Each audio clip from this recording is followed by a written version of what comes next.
Who's your daddy wee diddy team from Turkey, but they're actually from Greece? Why, it's you, Glasgow Rangers, not any other team, because we're the team that's defeated Panathinaikos 3-1 over 2 legs, one each tonight. I predicted 2 each. I'll hold my hands up and say I got that wrong, and I didn't get it exactly right. But there's one thing I did get exactly right, folks, right? And that's the fact that I said we would beat this wee diddy team over the course of 2 legs back in early, what was it, mid-June when this tie got announced. Because guess what? We're just great. How about that? All these people, oh, we'll be back, we'll clip you, man. Oh, we'll be alright. I don't see you laughing now, do you? You know, that Nigel Farage meme. Where is everybody then? Where are they? They're going to clip me? No, they're not going to clip me. Because Rangers clipped the wings of this wee diddy team in Athens, or was it Istanbul? I can't remember tonight. But in all seriousness, folks, we played absolutely rank rotten over the course of 2 legs. Let's just call a spade a spade. But we've won 3-1, so I'm a happy man. But in all seriousness, there is a lot of negative thoughts about this game, but I would rather play like shite and win 3-1 than play utterly fantastic and lose 3-1. And that's not to suggest that, you know, Panathinaikos played fantastic, but because they're finishing so bad. And at the end of the day, that's what's cost them against us. Because if they actually were capable, folks, of finishing the ball into the back of the net, we're not sitting here in the third qualifying round of the Champions League. And it's a great feeling now. I will have to do double duty, but you know what? That implies, by the way, a wee cheeky another match of you on Fog Football later on the night. But when we've went through double duty, so nice, I had to do it twice. But let's actually look at... So who went through? So Victoria Pleasant have actually defeated Servette 3-1 tonight, which means they beat them 3-2 in aggregate, I believe. So it will be Rangers versus Victoria Pleasant in the third qualifying round of the Europa League. No, the Europa League. We don't play in that dirty competition, brother. It's the Champions League. Yeah, to me, we've got to get past them because I would put Panathinaikos as a step above, a wee step above Victoria Pleasant. Nothing major, but fantastic, man. But let's get into the game of football. But I'll tell you what, a lot of heat, 35 degrees in Athens. There was a lot of fans. What was it, 36,000 in attendance? I mean, there was a lot of empty seats, but they said something on commentary. Maybe it's the Smirnoff, but they said something along the lines of they're actually playing away from their actual stadium and they're playing at the Olympic Stadium. They pointed out that 21 years ago to the day, this stadium hosted the 2004 Summer Olympics, so that's very good. But in terms of the team, it was pretty much the exact same team. I'll say pretty much, no, it was literally the exact same team, by the way, that started last week at Ibrox last Tuesday. And what is there to say about the first half, right? We were conceding chances. Max Aarons at left back does not fill me with confidence. Kieran Doyle at right mid does not fill me with confidence, which we'll get to. James Tavernier was losing the ball, so was Aarons. John Souttar.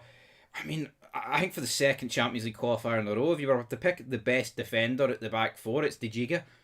Because the other three just look like bomb scares, man. John Souttar flapping about like a seal, clapping, man. I don't know what's up with that guy, man. Like, there's times John Souttar looks like Maldini, and then there's times he looks like Robin Proper, which is not a good thing, by the way. And crazy to think how he can be so good, and then sometimes he can be so bad, but he's a bomb scare, man. And yeah, so many times it near cost us, but a lot of great saves for Jack Butland. There was some one-on-ones, there was some snapshots, there was a lot of good stuff that Butland did, and thankfully he kept us in the tie in that first half. Nico Raskin for us, counter-attack, but at the 18th minute, he just didn't get his shot away. For whatever reason, and he tried to...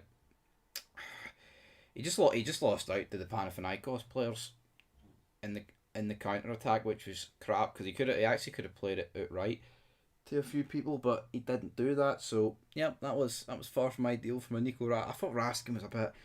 He wasn't exactly up to the normal standard that I would expect him from the night, but then I think you could argue that about most players. Like Finlay Curtis even gets subbed off early, but going into like half time, you've got Andy Halliday and Peter Lovenkrands speaking, and the funny thing about it is, like, and what do you call the host, the guy, I can't remember his name, but they're all talking like yeah, we did get borderline battered, but they were speaking as if we were 2-0 down and there was no hope. We were 2-0 up going into half time, folks. Didn't really understand the sheer amount of negativity that was coming from the Rangers team.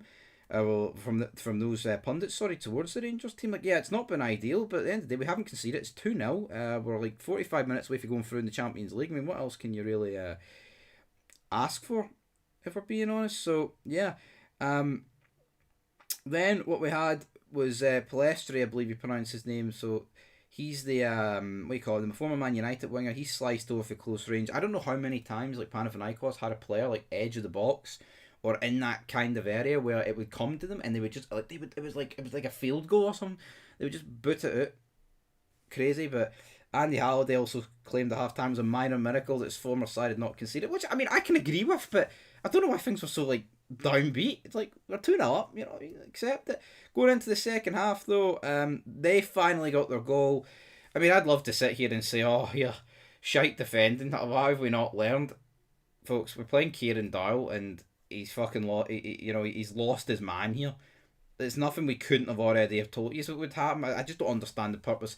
I mean, the best thing Kieran Dowell did in this game of football was get a yellow card. And you're probably like, what do you mean the best? Because it actually prevented them from going on the counter attack. But this goal, didn't really understand why it took so long on VAR to allow it. But Duric, they eventually give the goal, and to me it was clearly onside. Don't understand why it took so long. Like I understand if he thinks it's off initially, then yeah, put your flag up. But then VAR took so long, and it got to the point where I was thinking, it looks that clear to me, but if they're taking this long, maybe they're going to disallow it. But they didn't. It was Dejiga and Max Adams playing him onside. But at this point, you're fearing the worst because the atmosphere's up. It looks like our players are tucking their tail between their legs. But then, Gazima, you've got a bit of magic, so to speak, from him. A great finish into the back of the net. But what you've got, he came on for Curtis, and within a couple of minutes, man, he scores another goal. And here, was he crap against Middlesbrough? Yeah, most people were crap in that first half against Middlesbrough. But this guy has come on for like 2 to 3 minutes in 2 Champions League qualifiers and got a goal within a couple of minutes of coming onto the pitch. That is exactly the sort of player I want. And if he, maybe this guy's better as an impact sub than starting games. Yeah, maybe that is the case. But I'd like to see him start against Servette, or no, Victoria Pleasant even. Danilo, he pretty much helped this goal. He got played in behind, a couple of shots, eventually ended up to Gazma, who just hits on the volley, man, and puts it into the top right hand corner. Great finish. And to be honest, folks, at that point, it's kind of all over for Panathinaikos. Like the game kind of just petered out because they had like a couple of half chances. The crowd really turned on them. They had 20 shots. I can understand it. About a 1.65 of XG. But then in the dying embers of the game, Cyril Dessers gets played through, and to wrap up, and I mean, of course I want us to win, right? And the coefficient for the whole sake of the nation needs boosted. It does, because I want us to be going into guaranteed Champions League when we win the league, hopefully soon. And it's moments like this, and I know Dessers isn't thinking in his head about the coefficient, right? But I want us to win every game, like I said, but also the benefits that come with it for like next season for us and beyond. You have to score this. You know what I mean? He's 1-on-1 with the goalie, man. Don't understand it. He kind of just boots it straight at him, but the referee blows his whistle. And you know what?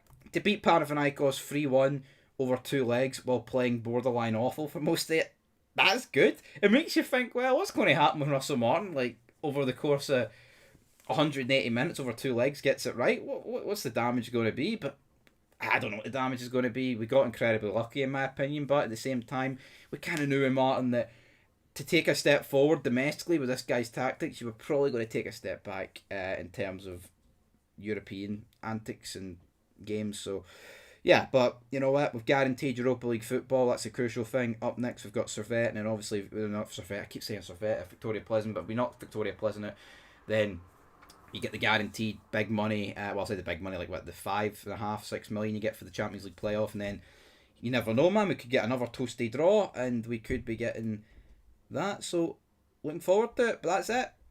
1 each. Great result, and like I said, guys, everyone thought I was talking shite, but 6 weeks ago I said we would beat this wee Diddy team, and what did we do? We scudded them 3-1 over both legs. Is there a situation where they could have beat us by like 8-0? Aye, but guess what? That didn't happen. So yeah, 3-1, one each tonight. What a night. And the gas man with fake ID ransacked the wee Diddy Turkish team. What a man.